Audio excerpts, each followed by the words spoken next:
Today we heard the tragic news of an icon in Atlanta. So we're going to have a moment of silence for that man, Hank Aaron.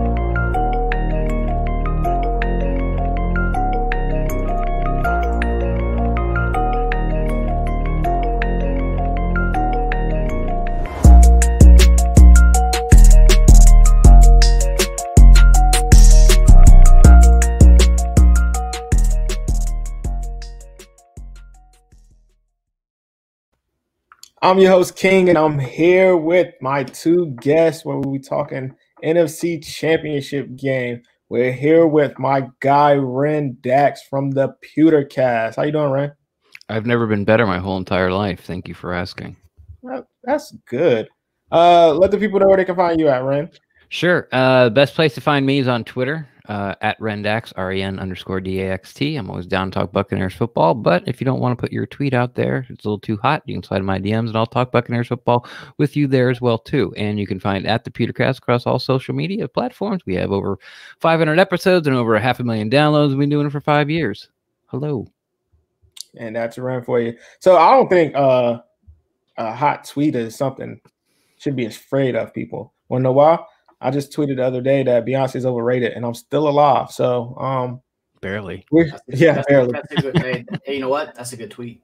Yeah, I know. You would agree, right? I Gage. I don't think Beyonce's good, but I don't think she's everything that everybody makes her out to be. So, I would agree. Great artist. Great. No comment. We're not going to fight the Beehive. I feel you, man. Nope. Well, yeah, he's smarter than you and I, King. That's all that is. It's more of I just don't care. Oh, well. Fair enough. Yeah. What do you think of Beyonce? Like, I don't. I don't think Beyonce. So, Gage, plug them in. Where can they find you at? My name's Gage Bridgeford. You can find me on Twitter at GBridgefordNFL. I'm one of the many co-hosts of the Pack-A-Day podcast. You can find all of my work on my Twitter. I write for 4 different websites right now, and I'm doing active work for all 4 of those websites. So just anything that you want to talk about, whether it's sports-related, movies, food, just whatever, you can find me on Twitter. My DMs are always open. I answer all DMs, even if it's just you sending me a middle finger emoji. I will reply and say thanks for reading. Glad you was reading. I like that. On this podcast, we do acknowledge all clowns. Ren has been a part of that journey. Gage, you haven't recognized that, but we do acknowledge all clowns on this podcast. So don't be a clown. Make sure you like and subscribe on the YouTube channel, Forever I Love Atlanta Sports Podcast. Make sure you like and subscribe. Last game, Tampa Bay beat New Orleans. Thank God. Y'all sent Yes. man Breeze home. I am happy. Red, tell me about that game. Well, first off, you're welcome, universe. It was a lot what Buck fans hoped to see. Actually, we hope to see it in Week 9 when, the Saints drug us across national TV for everyone to witness. And they did what everyone was clamoring for. Like, don't play the soft zone. Like, you want to play too deep with man coverage underneath. That's fine. And you're too deep. Don't have to play that deep. The offense took a while, but the Saints have a good defense as well, a top 5 defense, and they had a good game plan using the middle. They ran the ball well, better than I thought they were going to overall, and it was the timely turnovers that really did it. We were down early, fought back, tied it at halftime. Saints came out, scored a touchdown. We had a punt, and then the turnover happened, and then the floodgates opened. Like the Saints scored a touchdown, and then I think it was like fumble, interception, punt, interception for the end of their game for them. So yeah, that's what happened. Short field and not making mistakes, and Drew Brees is washed and noodle arm, and Sean Payton's got a punchable face, and Cam Jordan's a jerk, and Alvin Kamara's great, but poor guy plays for a stupid team, and Chauncey Gardner-Johnson can quit pulling mouthpieces out of. We hate the Saints. Buccaneer fans hate the Saints because they beat the crap out of us every year and then talk crap about it. So this was a big win, a big win for Bucs fandom. Don't worry, it wasn't a big win just for Bucs fandom. It was a big win for Falcons fandom too. Yeah. We finally got our GM Terry Fortnite. So that's always good, and we always accept all Drew Brees slander, all Saints slander on this podcast. Y'all know we do not like the Saints over here. Green Bay went and they beat the Rams, another team that beat the Saints off a questionable call, but also Drew Brees shouldn't have threw a pick in that game. Maybe they would have won. 32-18. How are you feeling after that game, Gage? I'm really happy about it. The Green Bay game plan was clear from the get-go. They went out and they executed the way they have all year. When they don't turn the ball over and they make smart sound plays. They're going to win a lot of games. They're going to win a lot more than they lose. Jared Goff looked fine, but he couldn't do a whole lot. Cam Akers was okay, but again, you can only do so much when Green Bay's offense is putting up as many points as they were putting up. They put up 32 points, and it wasn't due to a ton of turnovers. Like, I think the Rams had maybe a fumble, but and I don't even remember if they did, but I think it was a relatively clean game between both sides. And I know that coming in, there was a lot of chatter. Oh, Rams are going to turn the ball over because Jared Goff's got the busted thumb and the weather's bad and yada, yada, yada. But it was a clean game, but just the Rams offense couldn't get anything rolling. They had a couple of long drives, but for the most part, it was 3 and outs or 3, 4, 5, 6 plays and a punt. And they just weren't moving the ball. I loved watching that Green Bay team. I think they became a good game and they executed well. And that was exactly what I wanted to see. Aaron Donald, the all-world player that he is, looked like just some guy up against Elton Jenkins, our left guard, who got Aaron Donald to play unsportsmanlike conduct penalty on like the first or second drive of the game. It was great to see. So, and Jalen Ramsey also threw a temper tantrum in the end zone, which was pretty good. So it was a win for all Packer fans and pretty much all fans that don't like Jalen Ramsey. Why don't we like Jalen Ramsey? He's a great cornerback. He's probably the best in the league. So I like Jalen. He's not the best cornerback in the league. Jair Alexander is, at least this season. Anyway. Biased. Okay, yeah, I'm biased, but you know what? You can go talk to Luke. You can go talk to any Packers fan. They'll tell you. I mean, you can also look at the numbers, and they'll tell you. Mike Evans had nothing against Green Bay in Week 6, but sure. Anyway, no, Jair Alexander's really good. I love Jalen. I think that Jalen Ramsey was the second best. I think him and Jair were the 2 best corners in football this season. That was my opinion. I love Jalen. I don't mind the trash talk. I just meant that he made it seem all week long, Devontae's not going to catch anything. I'm going to shut him down. I'm going to do this. And then he didn't break up any passes in the direction of Devontae. People say, oh, well, you kept it short, so he didn't have a chance to break it up. Well, Jair Alexander got targeted 1 time on the day, or 3 times on the day, allowed 1 completion for -3 yards. So that's just, I love Jalen. I just know that there's a lot of people out there that don't, because some people think he's too cocky. I don't really care. I love watching guys chirp. I was really hoping for Chauncey Gardner-Johnson to honestly go up against AB on Sunday, just because those two would end up getting each other tossed out of the game, just because they both are hotheads who can't stop talking about themselves. That is true. So that's more like, I like Jalen. I like the player, and I respect the talent immensely. I just meant, like, I know there's a lot of people that don't like him. Yeah, there's a few people that don't like him. I'm not one of them. I think he's the best cornerback in the league. That's fair. That's more than fair. The argument can definitely be made there. Speaking of AB, Ren, he's not playing. How you feeling?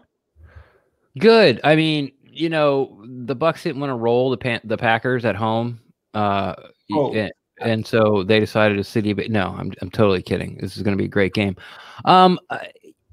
It's, of course, the Bucs would be more dynamic without him, but you know, Tom Brady trusts the receivers behind him. You even saw it in that Saints game, like the big play by Tyler Johnson where he had to twist and contort his body on 3rd and 11 and get that first down without going out of bounds. The very next play, the double move, you know, out of the jet sweep fake by Scotty Miller, and Tom Brady dropped it in, you know, over the cornerback's head in between the safety, and that kind of kind of sealed the game for us there.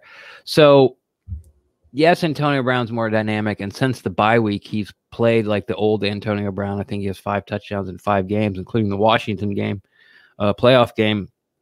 But you still got Mike Evans, you still got Chris Godwin, you still got Gronk. You know, you still have the pair of running backs, and you're just leaving out Scotty Miller like that. I'm getting there. But you know, so you still got Scotty Miller, who, by the way, was leading the team in receptions when Antonio Brown was signed by the Buccaneers, and yards, not receptions. I'm sorry, just yards. He was leading receiver in yards.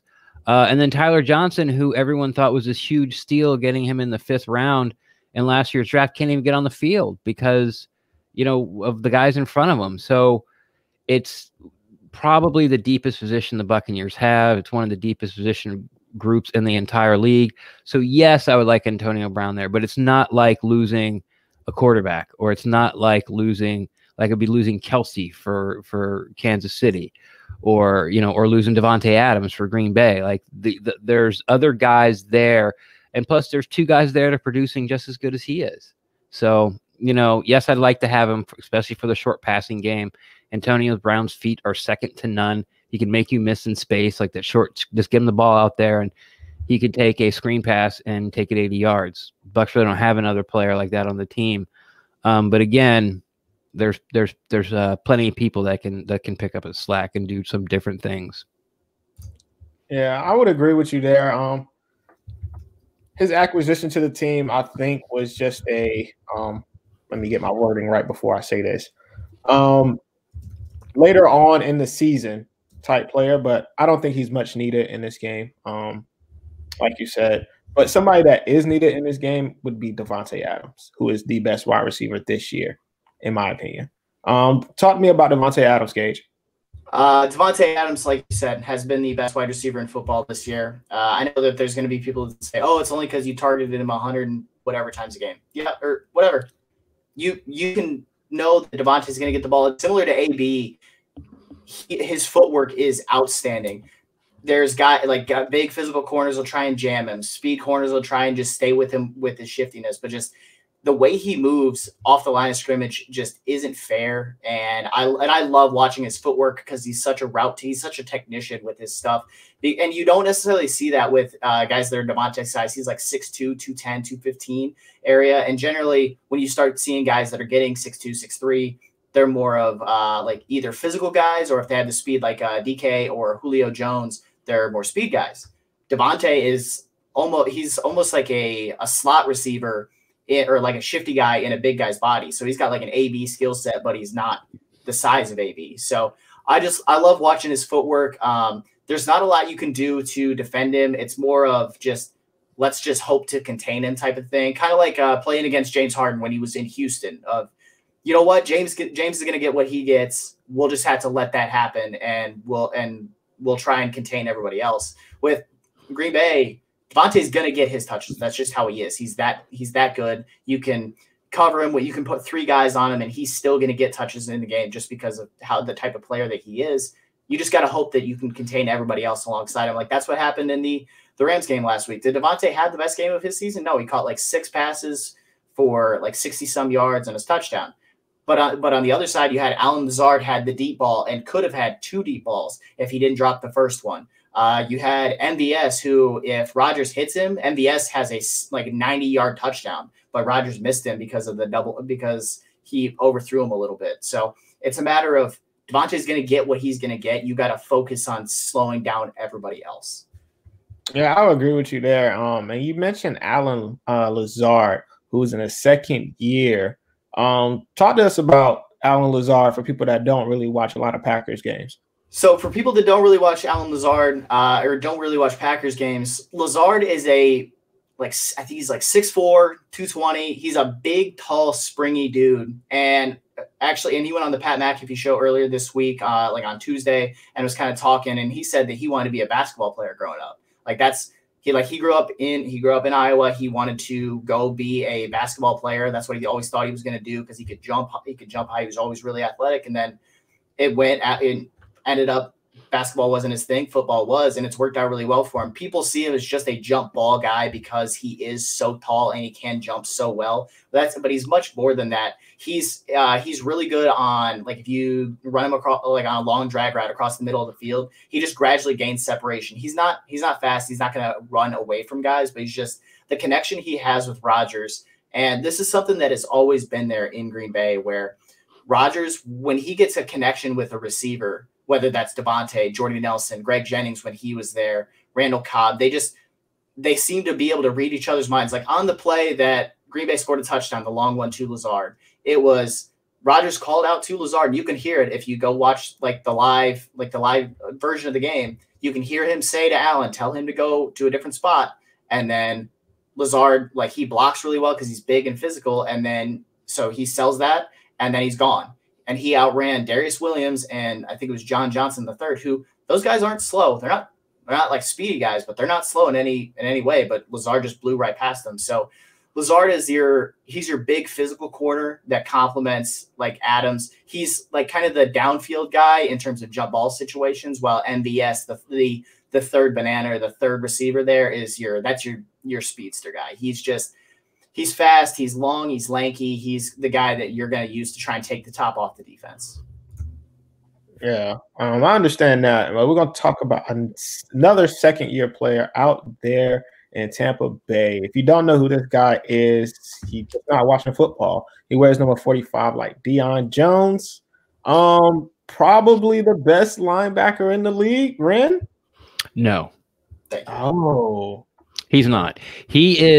He might be the most dynamic linebacker in the league. He might be the fastest linebacker in the league, but he can't cover. Now, the past 2 games, he's done much better.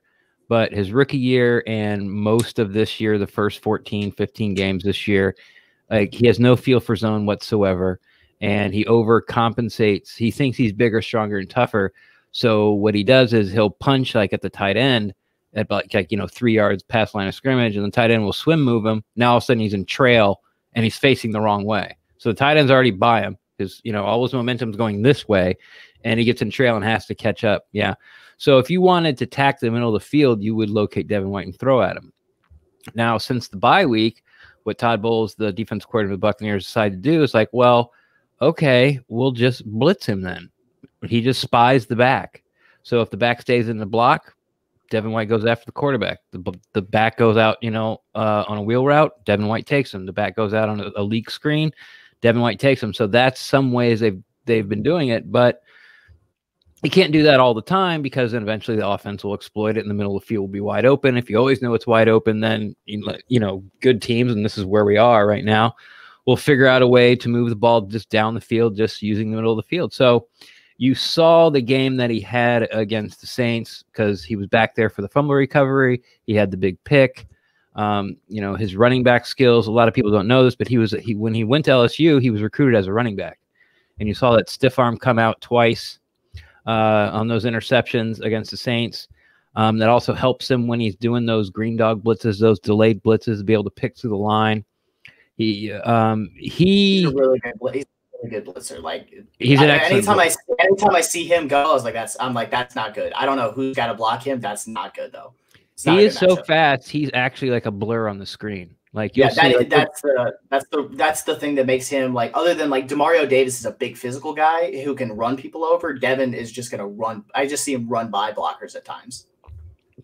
Yeah. So he's going to be like, we thought he should have made the Pro Bowl this year because of his blitz number of sacks. He had 8 before he got COVID and had to miss, the last week of the season in the first playoff game. And I'm sorry, and he had like over 140 tackles, but he didn't make it. But now that Saints game, I think, has cemented him to be sort of like, once you make the Pro Bowl, you kind of make it every year off reputation. And I think, this playoff run has helped Devin White do that. So is he one of the best linebackers in the league? Absolutely. Is he the best? No. Could he be the best next year? Yes, he could. Absolutely. He's a top 5, guy. And it's mostly just because of his explosiveness and his speed. And his, then there's the leadership qualities everyone talks about. yeah, so we're happy we got him. He was, you don't pick an off-ball linebacker at 5. We did, and he seems to be he's going to be a centerpiece for the team for, he'll be a Buck forever. Yeah, I would hope so. He's a Buck forever. And talking about his coverage, if you watch one of those interceptions, the one that was supposed to go to Kamara, if that was read correctly by Drew Brees or whoever messed up, that ball goes over the top of his head probably. So that's one of those coverage things you were talking about earlier. So who's the best? Like a miscommunication between him and like Brees and Kamara. Like it looked like Brees thought Kamara was going to settle down, and I think Kamara was like planning to go up the seam. So it was like it just looked bad when I saw that ball get thrown. I'm like, Devin's got that, and he's going the other way. There's no. Yeah, Brees got pressure and had to get rid of it. Yeah, and see the hot read. It could have been a hot read. It was messed up. It doesn't matter because it's over and the Saints suck and their whole franchise is now burning to the ground and all their coaches are leaving. $100 million over the cap. They're fine. They're fine. Yeah, and they only owe Drew Brees like $80 million over the next 3 years. Well, it's only $40 million next year. They actually only have just next year is the only year they have left. Yeah, and they're losing front office pieces left and right, and coaches. So yeah. I'm ready. And they don't have a quarterback. Yep. By the way, sorry to interrupt you, King. It sounded like you had a question there.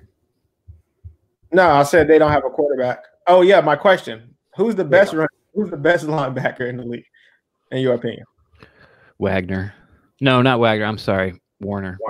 There you go. I was gonna say probably Fred Warner. And King, when you said earlier best linebacker, I was like, not quite. No, Fred Warner's so good, man. Yeah, Warner's good. Wagner's still hanging on because, the Legion of Boom, and he is good, but he's actually slacked off in coverage this year a lot. He's lost a step. He still makes a lot of tackles, and he's, like I said, once you make the Pro Bowl, you kind of start to make it off reputation. But I think this is Bobby Wagner's last year of making the Pro Bowl, and I think Devin White's going to slide into his spot. It's going to be, you're going to see, it's going to be White and Warner like for the next 5-6 years. Like, mark it down, put it in. Whoa. What? Do not sleep on the 45 in Atlanta. You got to win games, man. Yeah, you got to win games. You also got to deal with Isaiah Simmons is a good young player. You should know, Ren. You should know. Winning games, it's not his fault.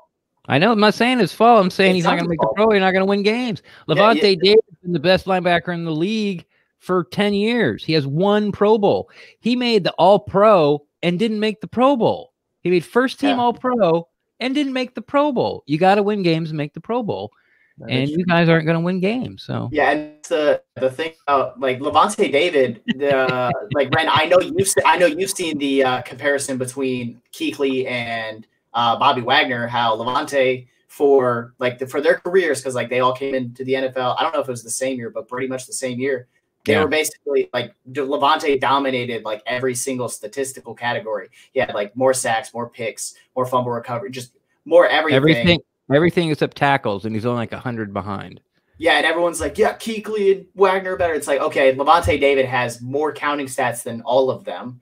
But sure. Like Kuechly, outstanding player. Wagner, great player also. Devante David was absolutely slept on. And it was frustrating to watch because you see guys like that. And like David Bakhtiari got like over the last 2 years or so, he's finally gotten some of the respect he wasn't getting, but he was consistently rating out as one of the best left tackles in football. And I think there was 1 or 2 years where he was named as like second team All-Pro, but he didn't make the Pro Bowl. And people are like, well, he's not the best. It's like everybody else thinks he's the best. Everybody that actually knows what they're talking about knows. Why don't you guys know?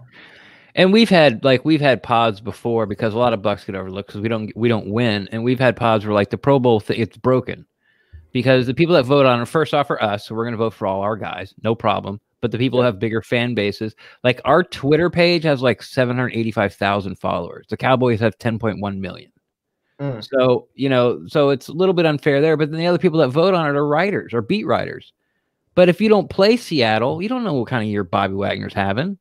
Like the Buccaneers guys have no idea what kind of year Davonte Adams having. They don't know what kind of year, Deion Jones having, even if they see him twice a year. They don't know. What if that was their 2 worst games? Like, they're not going to vote for him, but every game he was the best linebacker in the league. So it's broken. So, the whole thing's stupid. But now with the new CBA, like you get roster bonuses off it in your rookie contract, which even makes it even worse. So now I don't want my guys to make the Pro Bowl because they'll cost more.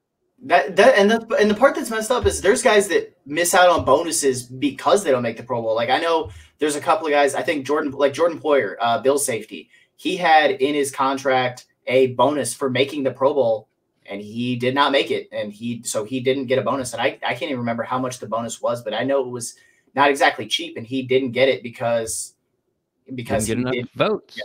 Yeah, and it's messed up because it's like Jordan Poyer was objectively like probably one of the best safeties in the NFL, but the way they did the voting was, I think the NFC got 2 strong safeties and 1 free safety, and then the AFC got 2 free safeties and 1 strong safety, or vice versa. And I'm like, why are you doing that? Do 2 and 2 on both. What do you put doing? Edge rushers in the same category as off-ball linebackers? So I think that we had 2, like I just looked at the list a little bit ago. It was 2 inside linebackers and then 3 outside linebackers. It's like, no, those are 3 edge players. Those aren't outside linebackers. Those are edges. So I get it. That's how they go in the box sheet as outside linebacker. Well, guess what? They're edges. They're a different position now. That's the way the game is played. Even when they're drafted in the NFL, like it pops up. It doesn't say outside linebacker. It says edge.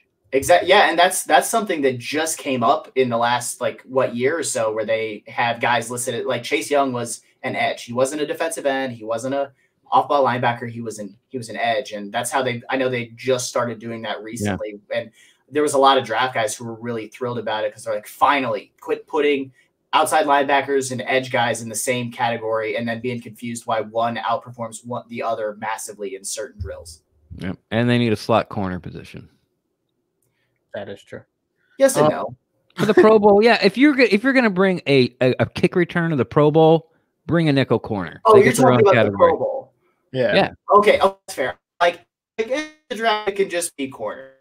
Oh yeah, for the draft, yeah. Okay, that's where I confused because I was like, I mean, like draft guys, their corners are corners. You know who's nickel and who's not. But the 5, 10, and shorter draft. Yeah. So I need all corners 5'10" and below to go over to the right. All corners 5'11" and above. You're gonna go to the left. But dude, I've only ever played the outside. Yeah, no. In the NFL though, you're gonna play slot. Pretty much. They're gonna move. That's how it works. Yeah. And that's how it would go. You know how important the Pro Bowl is? They canceled it this year, so it couldn't have been too important. But important. They should just make it like a skills competition. Never even play the game. You know what I thought? Skills competition stuff is the best. That's the only part of the Pro Bowl I've watched over the last few years is like the mini game stuff. Like not necessarily the dodgeball because I find that kind of boring, but like the gauntlet and all that other stuff. The dodgeball's fine, but I would much rather watch the gauntlet. I miss the horse kicking competition, or the horse tic-tac-toe, or like the tic-tac-toe kicking competition. All that stuff, infinitely more entertaining than the actual Pro Bowl itself. What I thought they should do is they should have a flag football game. They can't. They can't because of Braylon Edwards. Remember, they had a rookie. When it was in Hawaii. They had a rookie 2-hand touch sand football game, and there was a pile up in the end zone. Warwick Dunn was a rookie that year. That's how I know. And Braylon Edwards was with New England, and he just came off his rookie year, and he dislocated his knee, and he was out for like 3 years. Came back to the Dolphins. They gave him the ball one time. He scored a touchdown, and that was his career. And that's because he played flag football on the beach in Hawaii. Wow. No way. Yeah. Look at it. Yeah. I believe it. And that's the last time they did it. It was the first and last time they did it. It was just like they threw like a post, in the corner fade route, and 3 guys came together and fell on the sand, and his leg was like, I always flip my camera. His leg was like bonk, and he played like 2 more plays his whole career. And he was at the Pro Bowl as a rookie. Wow. You said that was Warwick Dunn's rookie year? Yeah. Yeah, that was like late 90s. I don't think I can remember that. Yeah. His name was Braylon Edwards. He was a Patriot. And then he ended up coming, the Dolphins picked him up, and they gave him the ball like on the 1-yard line. He scored a touchdown, and he retired. Wow. That sucks. Well, I'm sorry. My idea got shot down. So we're going to talk about 2 quarterbacks, one the greatest of all time that I've ever seen. Let me say that. And, of course, Tom Brady. So, One's the greatest of all time. One's the most talented of all time. That's the. Oh no. That's not right. One is the greatest of all time. Period. And his name is Aaron Rodgers. Ren, I tried. I don't even like to have this. This is, it's like Aaron Rodgers has all the skill in the world. That's true. He can throw it through a keyhole. His pocket presence is awesome. He's got good feet. He can do everything. All I know is that Tom Brady's been waiting for Aaron Rodgers at the Super Bowl. He's there every other year. Like, where's Aaron? Yeah, like, Tom Brady shows up. Aaron's waiting. Aaron's waiting. Defense. Yeah. That defense has been horrible. Hasn't been to a Super Bowl in 10 years. He's only been to one. He's 1-4 in conference championship games. He's also only played. He's never played at home in a conference championship game. Don't care. Hey, I'm just saying, man. Look, I'm with you. But at the end of the day, Tom Brady's the GOAT. Is he more talented? Maybe not. He has to be. Yes, it is. You judge that Brady is the judge. GOAT. I'm talking to King. You judge quarterbacks by this. No, that's it. End of story. You don't. Everyone else does. That's it. That's it. How many MVPs you got? How many times have you taken the team to the promised land? That's it. Look, and I don't know. Tom Brady's a hired mercenary. He's not my guy. I mean, I can imagine going through this for 20 straight years with a guy watching this guy at quarterback. I'd be like, old Tommy, he's the best. I'd defend him to death too. But Aaron Rodgers is supremely talented. So was Dan Marino. No one talks about name your top 5 quarterbacks. No one's putting Marino in there. You know why? He doesn't have any Lombardis. That's why. But Lombardi is a team game. You have to have a good defense, a good coach. You have to have good things to win. I.e. the Falcons. We had bad defense and we lost. You have to have all good things. Why did you lose? It's not that your offensive coordinator just collapsed inwards on himself like a black hole. It's your defense. It wasn't that. It was the defense. They were ranked 27th that year. Or it was the guy who was down or it was the guy who was down 25 points halfway through the third quarter and brought him back to win. Who was that guy? That guy was great coach. It was a great coach. No, the Falcons collapsed inward on themselves, and Brady made plays when he needed to make plays. Exactly. That was the problem there. Brady made plays. He always makes plays when he needs to make plays. That's why he's the greatest. That's not true. He makes these plays. He keeps winning, and he keeps going to Super Bowls. Well, he's been waiting for Aaron Rodgers for 20 years for him. But yeah, sure.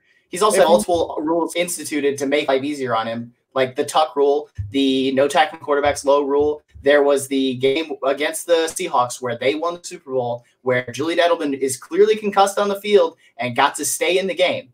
He got rocked. He should have been taken off the field. And yet what happened? He got to stay in the game, caught multiple balls, caught a touchdown, caught the crazy ball rolling around on his chest and scored. And did he leave the game? No. What happened right after that? The rule got instituted, said if we see anything, we have an independent person who buzzes down and pulls that guy out of the game. So the Patriots, yeah, sure. Brady's the greatest winner of all time. I don't deny that. Anybody that does, I don't know what you're watching. I don't know how you could have watched football at any point in the last 20 years and you cannot say that Brady is the most accomplished quarterback that has ever existed. But I'm also saying, which makes you the greatest. Again, I don't deny him being the GOAT. I do deny him being the most talented quarterback of all time. I don't even think he's not the most talented quarterback of all time. Okay, most quarterback of all time probably never picked up a football. Probably grew up in Nepal. Oh, that's not fair. Oh, it's totally fair. That's totally fair. Most talented quarterback of all time actually played cricket. He never actually played football. Never picked up a ball. I believe that. Like people tell me Tiger Woods is the greatest golfer of all time. I'm like, nope, it's some guy in India. He just never knew it. Some guy that never had golf clubs before. Yep. When I look at Tom Brady, you say he always make plays. When you look at it, he doesn't always make the plays. It's other people that make the plays for him. Sure. I mean, you know what? You're right. He does not throw the ball to himself. You're 1,000% right there. Nine Super Bowls in 18 years. He goes to the Super Bowl every other year. Let me explain. He goes to the Super Bowl it doesn't matter. It doesn't matter because if you say it's Aaron Rodgers, where the hell's Aaron been? I'm telling you where he's Where been. has Aaron been? He's been to one. This is one. This is one. Patrick Mahomes and Deshaun. One. He's been to one. He's been to 9. He goes every other year. Like you can pick out this play from this year and this play from this year and this play from this year. It doesn't matter. He's there. He wins. He raises the trophy. Your guy doesn't. Hey, he has one, though. At least one of my guys has one. I can say that. Congratulations. At least one of my guys. We only got 5 more to go. It ain't even like Aaron Rodgers has to play to he's 120 to get to 6. Aaron Rodgers on is this pace. I'm just saying, like, it's not like your guy. Like it's Matty. Man, Matty Ice was ice cold. That's why he lost the Super Bowl. That's not why he lost the Super Bowl. He lost the Super Bowl because the coach didn't want to run the ball, and he showed that again in the next Super Bowl he was in. So can't help that. Can't help when you can't throw the ball. Well, you can throw the ball, and he made a great throw, one of the best throws in Super Bowl history to Julio Jones that should have won the game, but holding, 2 incomplete passes. Brady has the ball. We know the story. Yeah. So give Brady the ball. Brady makes those plays. I just told you Matt Ryan made the play. I just told you that. There was a holding call, and then I thought you said 2 incompletions after that. Yeah, because it was like you had to throw the ball now. You can't run the ball. They should have ran the ball after the play. Okay, that's right. That's what would have happened. Okay. Ren, we're not going to do this. Just saying. Look, I wouldn't even like. I just kind of want to say that. Like if you think Aaron Rodgers is the greatest quarterback of all time, I'm not going to fight you on it. I'm not. But you're going to have a hard time like convincing a lot of people. I like the way Gage put it. He's the most talented ever. Exactly. And that's also a way of saying the most underachieving ever. Ooh. I don't think you can say most underachieving. He's at least won a Super Bowl. If you want to make that argument, then wouldn't it be Dan Marino since he didn't win a Super Bowl? It would be. It would be Dan Marino. So I was like, let's not. I was like, I'm staying out of it. I'm not slandering Brady here. I'm not. Stop. Don't drag me into it. That's you and King's thing. I'm just over here minding my own business. Yeah, the one thing about Packers Twitter, for all of their toxicity that they do have, I say that as a person that is in the Packer Twitter sphere, they do a pretty good job of not they openly do the same admission that I do of, yep, Brady is the most accomplished, greatest quarterback of all, and all the same that I've in that he's the greatest quarterback of all time, but he's not necessarily the most talented. So, but yeah, I don't have anything bad to say about Brady in terms of like his longevity is undeniable. His winning record is undeniable. Anybody that wants to say he's anything but the greatest, most accomplished quarterback that has ever walked the earth and played the game in the NFL, you can't do it. You cannot do it. It's just not possible because he's been that good for that long. And when I saw him go to Tampa Bay, I was like, but that's because now in the NFC and we have to deal with him. And everyone's like, oh, well, don't beat the best. Yeah, sure. But at the same time, it's a lot easier to not have to play against Tom Brady. Okay. It's easy to not have to play against the best players. That's why it's nice that Mahomes is in the AFC. So that way Green Bay doesn't have to deal with him unless they make it to the Super Bowl. And everyone's like, oh, well, you're dodging him. No, I'm just smart. It's easier to beat worse teams. That's why it's awesome to be in a division with Minnesota, Detroit, and Chicago. That's why it's been great for Tampa or for New Orleans to be in a division with Atlanta and who can't get out of their own way, and Tampa Bay, who until this year didn't have Tom Brady and had Jameis Winston throwing 74 picks a year, and then had Carolina where Cam Newton couldn't stay healthy more than 6 minutes at a time, and then he was typing weird text. Yeah. It's great to play against great teams, which is why I love this game this weekend. I'm so excited to watch it. This is it, man. This is two guys at the top of their game, the top of their craft, the best. The master class is going to be. And the craziest part is how old they are. They're like Rodgers is like I think 36, 37. Brady's 50. I don't know. What is Brady officially? 43. That's a legitimate 43. question. I was like, I know he's 40, like okay. He's 43. So and Rodgers is 37. And these two guys they have a combined age of 80 years old, and they're playing. Rodgers is going to win the MVP most likely. Brady was outside of a stretch in the middle of the year where he kind of hit somewhat of a wall. He's playing really, really good ball now. Like, he's not putting up great counting stats, but he doesn't need to because his defense is giving him short fields a lot. Like last week, the 3 touchdown drives were like 40 yards or less. People are, oh, he didn't put up great numbers. Yeah, he didn't have to. When you only have to go 40 yards, it's really easy to do that. But he was making accurate throws. I love that he gave Mike Evans the chance to big brother Marshawn Lattimore. That was nice. And it was actually really good for me because I had an odds boost on Mike Evans to score first touchdown, so I won money off of that, so that was cool. But at the top of his game, Rodgers at the top of his, the defenses are coming together at the right time. Outside of Antonio Brown, they're largely healthy. This is the 2 best teams in the NFC coming together at the right time and meeting each other for the chance to really like say, yep, we're sending our best. We're not sending a team that got a cookie cutter schedule. We're sending the team that is the best. And that doesn't happen every year. That is true. So let's get to the predictions. Okay. Ren, you're up. I think that both teams are going to try to run the ball, not to try to win the game, but to stay ahead of the chains and keep the other quarterback off the field. Any scenario you can think of is possible. You know, you never would have thought that Aaron Rodgers is going to throw 2 interceptions in one game and get blown out by 28 points because the Bucs scored 38 in a row. Like, you would never think that happened. You're 13-3. You can easily point to that and go, that's the outlier. That won't happen again. And I agree 100%. The low-hanging fruit, of course, is like whoever has the ball last. It's going to be a shootout. Whoever has the ball last. I think that's kind of what's going to happen. You know, there's going to be like punter shouldn't even dress this game. Like, there's no need because not that, you know, team like some of them are going to go for it on 4th down. You can't get behind more than 2 scores this game. You just can't do it because both teams can score in a blink of an eye, especially Green Bay with Aaron Rodgers' arm and accuracy. You're going to have to try to limit the off-script plays from Aaron Rodgers. I don't fear the Packers' run defense at all. I think their passing defense is good, but I don't think it's good enough to stop the Bucs wide receiver core, even without Antonio Brown. Can't stop all of them, in my opinion. Yeah, so of course I'm taking the Bucs, but you know, I'm like 31, like 38, 34, 31, 34, you know, something both teams are going to score 30 unless something goes wrong, you know. Like what the Bucs did to the Saints, like 4 turnovers. That's probably not going to happen. So, yeah, it's going to be one for the ages, man. And you know, almost like a national championship game where, you know, you got these 2 powerhouse offenses that are just going to, you know, like a Clemson, Alabama back when they had Deshaun Watson, like 56-51. What a game! You know, it's like like the defense weren't out there, so you can see that too.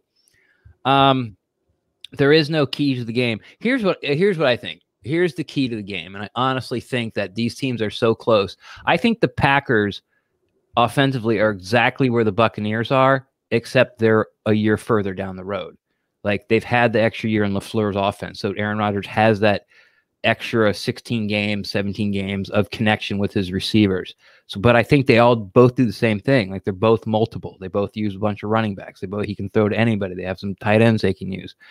So I think they have a little more chemistry between the sides. I really think it comes down who wins the coin toss and who defers. And then whoever gets whoever can manipulate the clock late in the second quarter to get a 2-for-1, maybe a field goal, you know, as the time's running out, or a field goal and the other team has less than 30 seconds to try to, you know, to get down and score, and then come out and get the ball and score again. That's the only way to steal possession in the NFL. I think in this game, it's going to be huge. So that's where anything can happen. That's really where I'm looking at. If you get the ball first in this game, I think you lose. Gage? You know, that prediction makes a lot of sense. I thought you made a lot of really good points. Obviously, I'm going to start off first. This is going to be the first thing. I think Green Bay wins the game. I'm going to say that first. Obviously, I'm not going to say that Green Bay is going to lose, because if I did, what the hell is the point of playing the game? I think that Green Bay's defense is not getting enough credit compared to just with where they're playing right now. Especially, and when you guys played us in week 6, and the same thing goes for the Saints game, where you guys got blown out 38-3. We got blown out by you guys 38-10. like you said, it was an outlier game. Rodgers threw 2 picks, not only 2 picks, threw 1 pick six. He's thrown 3 pick sixes in his career. Yeah, and only had 5 picks this year. Yeah, so 2 of them came in one game. So I look at that game as an outlier for that reason and a couple of other reasons. For one, Devante had just gotten back from his injury and wasn't 100% healthy. Alan Lazar didn't play in that game. I think Malik Taylor, Darius Shepard were like wide receivers 3 and 4. EQ, and then so now you have EQ and the like Lazard's back. So you have hypothetically your top 4, which does that top 4 stack up to Tampa Bay's? No. Like Devante Adams is in my opinion the best receiver in this game, but I think the argument can easily be made that the Bucs would have 2, 3 with obviously Godwin and Evans, and then I think it gets close between Lazard, Scotty, Tyler Johnson. Yes, I think all those guys, and because they all bring a different thing. Like Lazard and Tyler Johnson are kind of your jump baller-ish guys. MVS obviously is much different than Scotty. MVS is a deep, long speed guy. Scotty Miller's kind of the shiftier guy, which of course he made sense that him and Tom Brady have a good connection because Tom Brady is connected with those guys for 20 years and people still are confused how it happens. But Green Bay's defense over the last 6 weeks is averaging, or over the last 7 games now is averaging, giving up 18 points a game. I think the Bucs are going to score more than that. It's just they're doing that. Their defense, their run defense on the year is ranked like 11th. Their pass defense is ranked 7th. So they've been everyone is like, oh, well, they give up a lot of points or this, that. It's like, yeah, well, they play prevent defense for the 4th quarter, and they've done that multiple times this year. Like against San Francisco earlier this year, they were playing 15 yards off the line of scrimmage, which gave Richie James freaking 17 yards to run before he ever saw a defender within 5 yards of him. And I don't think they're going to do that. I think with Kevin King, he came down with a back injury today. I think he matches up really well with Mike Evans. I think he's going to play, but I think he's going to match up with Mike Evans or should, and Jair should go with Godwin. I just think that Kevin King works really well in the way that you can't beat Mike because Mike's just so good, but you can kind of you can try and slow him down, which is to get physical with him. And everyone's like, oh, well, Mike Evans is physical too. Yeah. But Kevin King, that's the only thing Kevin King does well right now. He's not shifty. He's not a space guy. He is a get up, get physical, and try and jam him at the line of scrimmage. And if you have timing routes, that's a way to slow him down. But the key for Green Bay winning this game is going to be the pass rush. Rashawn Gary has the #1 pass rush win rate since week 12, I think it was. He's winning like 19% of his reps. Kenny Clark needs to get pressure up the middle. Who is it that was it? AQ Shipley that was forced to retire? Yeah. Okay. Which that really sucks because when I saw the news about that. But Kenny Clark needs to get pressure up the middle because obviously we all know getting pressure on Tom Brady is how you beat him. That's how you get pressure on, and you got to get it quick because otherwise he's just going to take a 2-step drop and he's going to hit a receiver and then the receiver's going to run after the catch. It's what he's done for 20 years and no one's figured out a way to stop it. The only way you stop it is if your defense is elite or your offense is explosive like Mahomes. Green Bay has to play a flawless game on offense, which I don't expect them to be flawless, but I expect them to be really good. The defense, I'm a little nervous just because Brady gets the ball out so fast. If Green Bay plays prevent or plays soft coverage, which Mike Pettin has done way too much this year, and it frustrates the ever-living hell out of me, dude, you have press quarters. Play press coverage, damn it. It's not hard. I think that Tampa Bay's got a shot. Like you said this is going to be a close game. I think it's going to be a close game. I don't think that it's going to be quite nearly as high scoring just because I think the defenses show up a little bit. I'm going to put it like 31-28, which I know that's only like 6 points less than you, but I think Green Bay wins the game like 31-28, and I think you're right. I think it comes down to who can steal that possession, who can do that double dip before halftime and after halftime, who can do that, who can get that last possession. If Rodgers gets last possession, I have all the confidence in the world. Yeah, me too. And him putting up points. And the same thing goes for Brady. When Brady has the ball last, I'm like that's not good. You'll have too much time on the clock.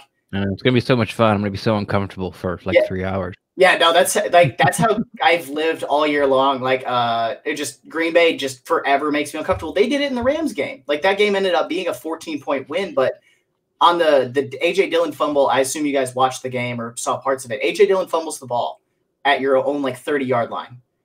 Rodgers gets it, advances a yard, and then they third down, MVS converts it. If Rodgers doesn't get that, it's a 7-point game, and the Rams have to go 30 yards to try and score. Yeah. That's not far, and then it's a tied game. So that play right there was a huge difference in the game. So it's going to ultimately come down to, I think, who gets last possession and if it comes down to at the end of the game, it's a 1-score game, we're going to see, okay, did somebody double dip? Because that could definitely be it. Oh yeah, they drove 40 yards, got a field goal right before the half. What was the final score of the game? 34-31. Yeah, that's going to be what makes the difference. These two teams are the best in the NFC. I think that, would you guys agree these are the 4 best teams, the ones that are left right now? Yeah. Like, I think if we stacked them up 1 to 4, it's those 4. And everybody's going to have them in a different order. But yeah, so I'm excited for this Sunday of football. There's not a bad game on the slate. I don't think there's going to be any blowouts. I think that both games are going to be really close. I'm really excited to watch that Green Bay game. Like you said, that Green Bay game was an outlier earlier this year, just like your Tampa loss was an outlier.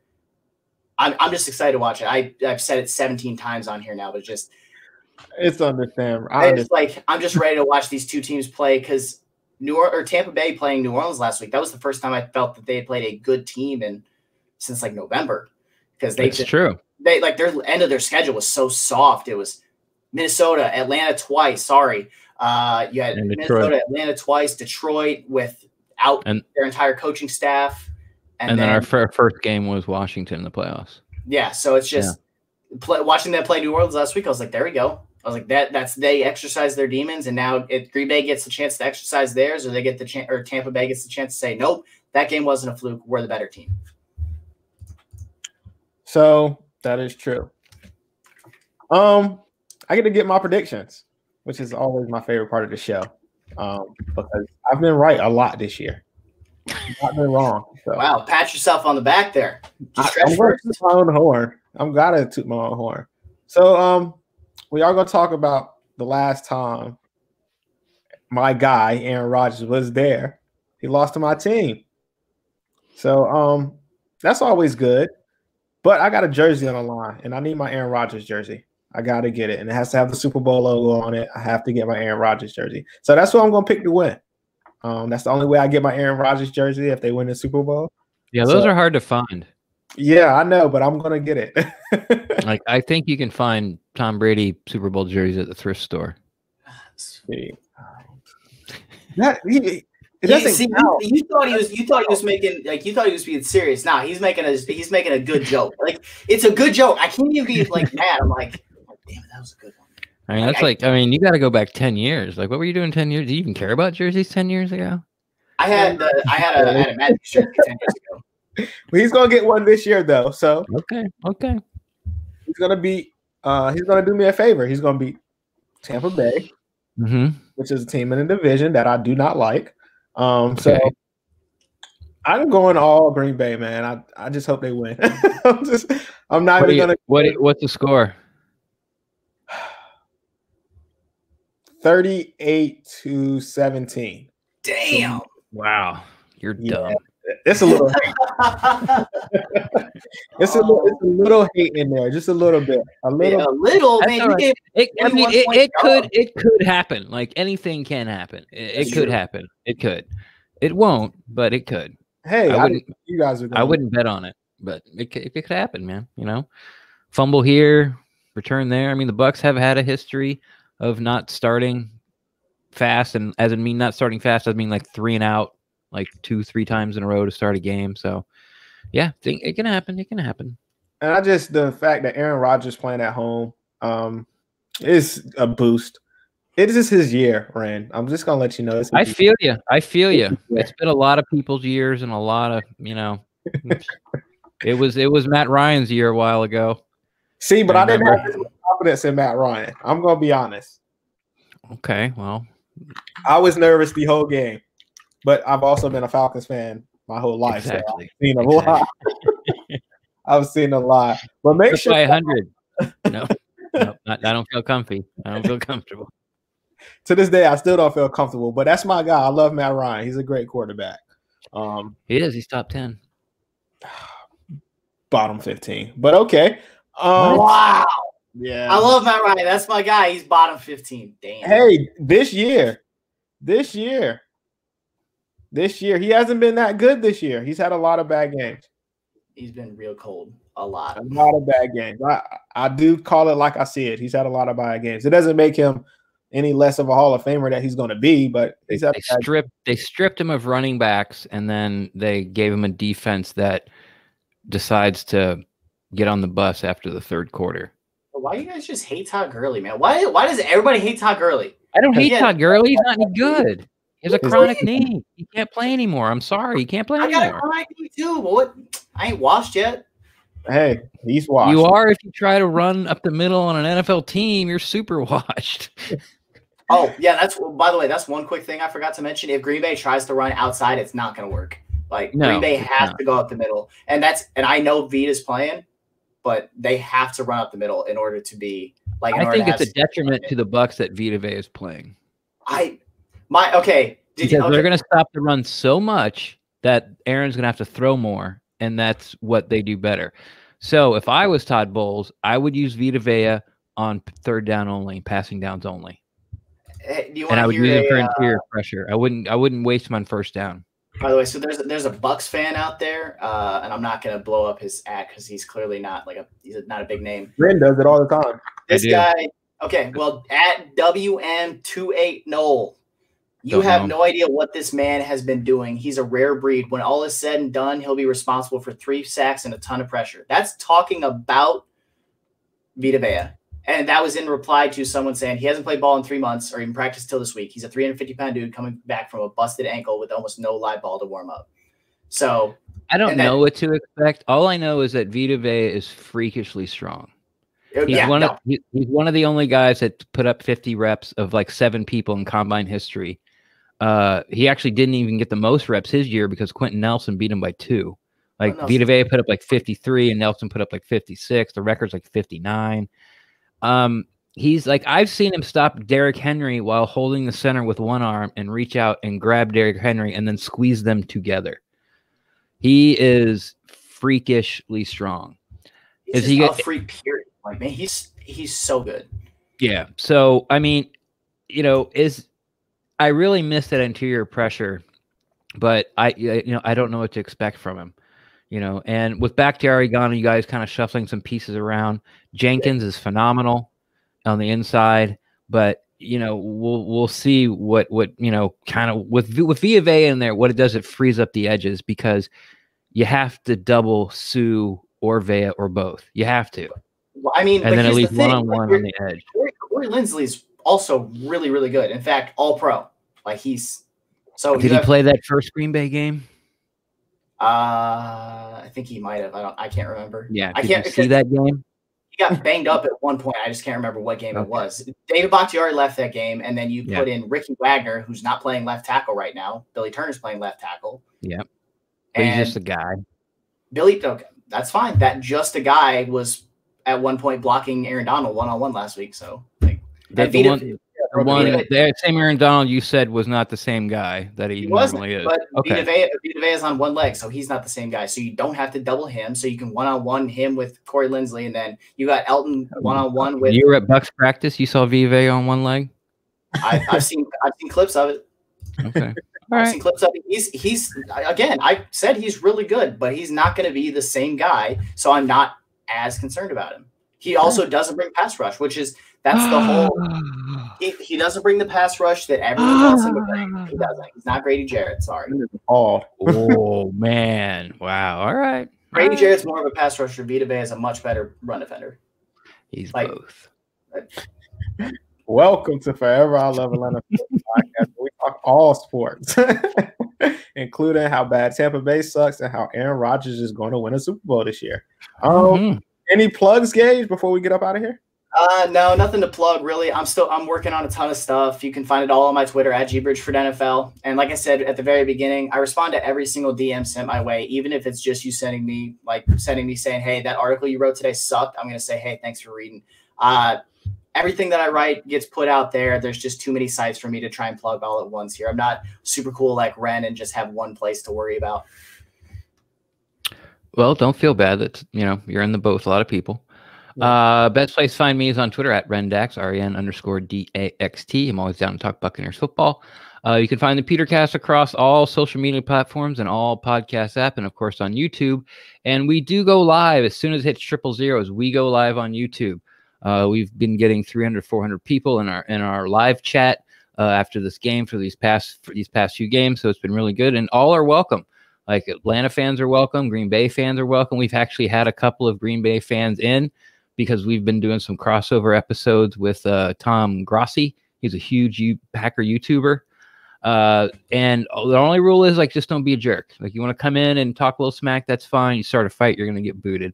But yeah, come one, come all. As soon as it hit 000, go to the Petercast on youtube.com and we'll talk about the game, win or lose. And once again, I want to thank you all for coming on the show. Forever I Love Atlanta Sports Podcast. I'm your host, The King. And we will be getting back to live streaming. Thank everybody that watched this. Leave comments. Go interact with Ren. Go mess with Gage. Let's have some fun. Like I said, Packers are going to win because I get my jersey. I get my jersey. Oh, like I said, Ace will be back. He's still here. He didn't bring us in, but he's going to take us out. Forever I Love Atlanta Sports Podcast, and we out. Ace!